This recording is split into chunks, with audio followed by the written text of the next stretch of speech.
Le pilote de Formule 1, Thierry Boutsen, est en visite dans la région.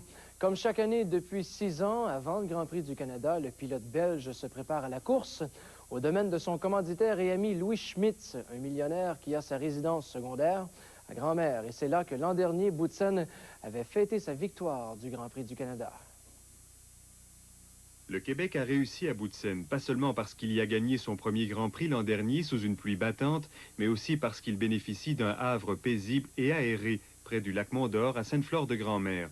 Paisible pour la concentration, aéré pour ses 10 km de jogging par jour.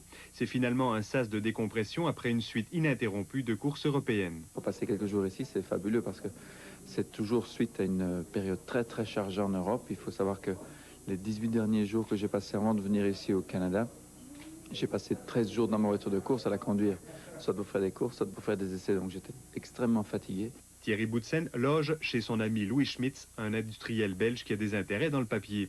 Président de Novarod et de Lys Aviation, Schmitz commandite Boutsen depuis ses débuts, même lorsqu'il pilotait en Formule 3000. Il l'invite régulièrement au Canada, lui et d'autres. Nous avons des amis, beaucoup d'amis dans le cinéma qui passent leurs vacances ici aussi, au lac Mont-d'Or. C'est Jean-Louis Trintignant, pour ne pas vous le cacher. Il y en a d'autres, mais enfin, ceux-là, on ne les cite pas. Il y a 1 an, le millionnaire belge a mis sa maison à vendre. Il cherche un terrain plus adapté pour ses avions. Si je vais construire, ce serait pour avoir une piste d'avion un peu plus longue que celle que j'ai, parce qu'elle est un peu limite. Plusieurs amis de M. Schmitz auraient l'intention de venir construire des maisons de villégiature dans la région du lac Mont-d'Or. Si elles ont toutes ce gabarit, Sainte-Flore pourrait vite ressembler à quelques chics villages des Laurentides. Déjà, il y a pour près de 4 millions de dollars de maisons à vendre, si l'on compte celle de M. Schmitt et celle de M. Réuni qui vit au lac des Neiges. Eddie Verbeek, à Sainte-Flore.